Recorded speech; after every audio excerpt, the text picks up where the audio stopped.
Hello. Today I would like to share a proposed study from myself, Jason Ritchie, which is also sponsored and aided by the lovely Dr. Julie Evie of Kent State University, Geauga. So without further delay, let's get into the subject of today's talk, which is examining the impact of positive journaling on burnout levels in undergraduate students. So what is burnout?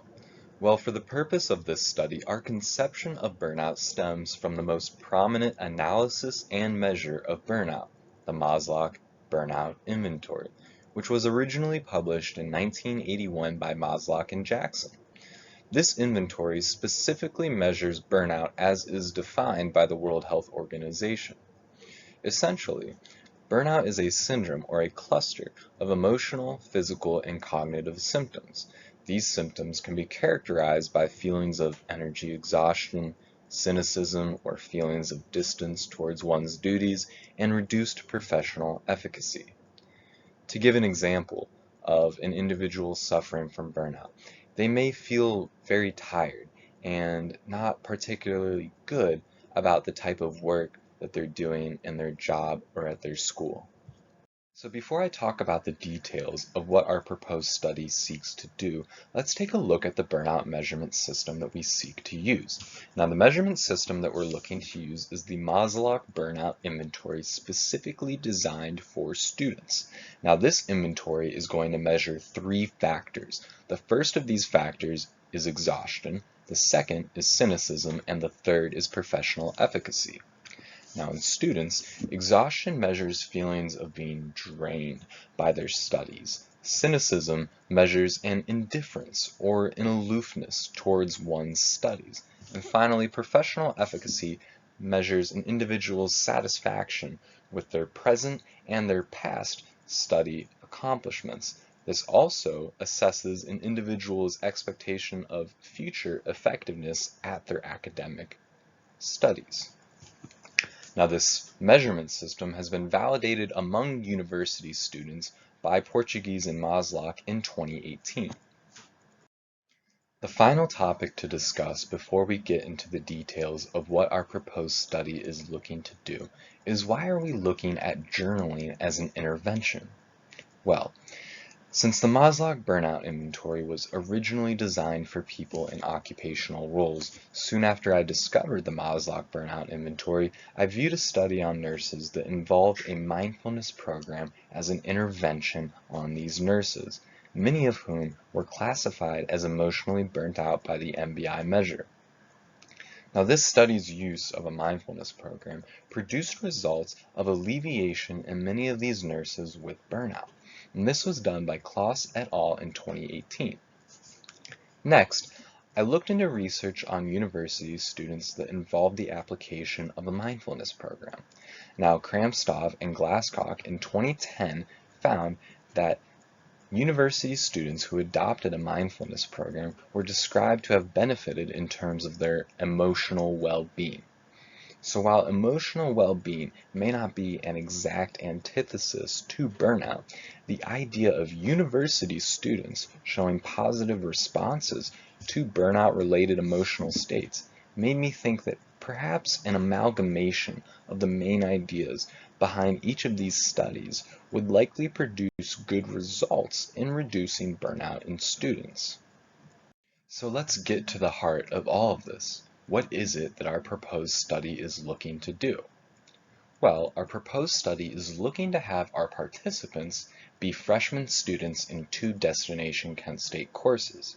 Now, if you don't know what Destination Kent State is, basically it's a course that the university requires all incoming students take.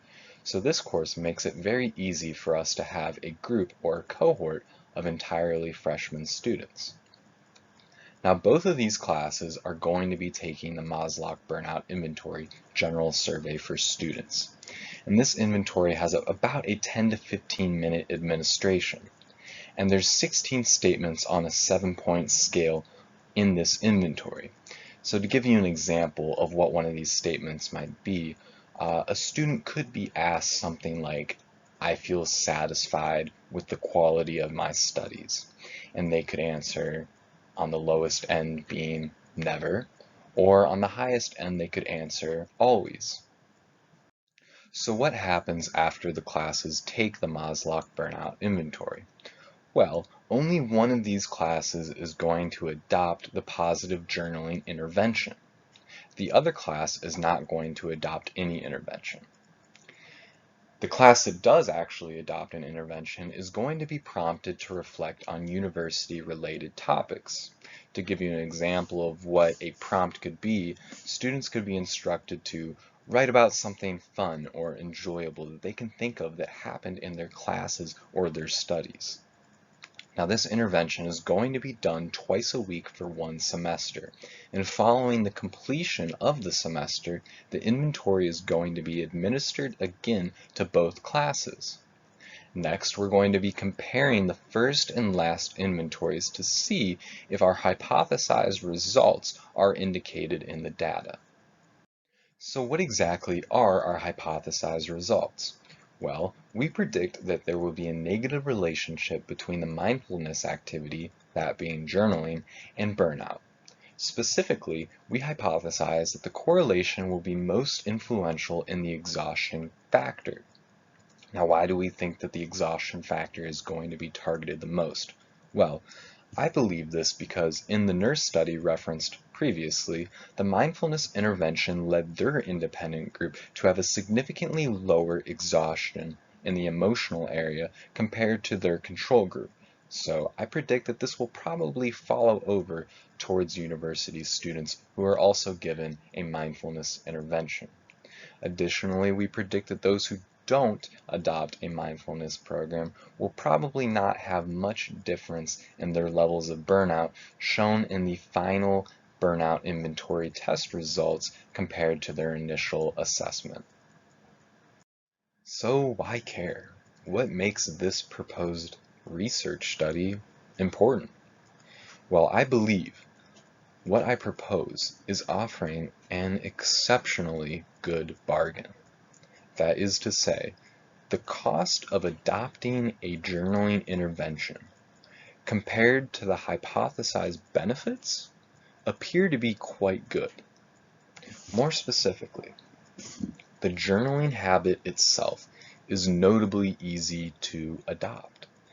It doesn't require any complex rules or any complex explanation or even any arduous processes on behalf of the participants.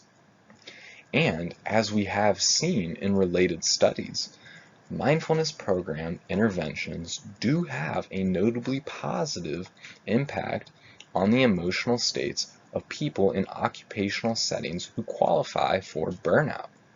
And as we have also seen in related studies, mindfulness programs in general do have a notably positive impact on the emotional well-being of university students. So, I believe that it is only logical to take the next step and test this type of intervention in students. If the nature of this program is anything like what we've seen in related studies, these results look like they could be quite promising. Although many of the benefits cannot be ubiquitous, like the butterfly effect, one small intervention in a student could lead to substantially positive improvements in the life of that student. For example, we hypothesize that burnout could be one of the many negative factors that contribute to dropout. Also, burnout may stymie or hinder optimal academic performance of students. And as universities are built on the success and the enrollment of students, it would be hard to turn a blind eye to something that could really help our students, especially something that seems like it very well could have a positive impact. I would like to say thank you for staying tuned for this entire talk. I hope it is clear how a mindfulness program could positively impact burnout factors in university students. If you have any questions at all about burnout, the details of our study, or any related questions at all, please feel free to ask in the provided section, and I will do my best to fully answer any and all questions. And finally, these are all of the studies and journals referenced in the talk. And again, thank you very much for listening.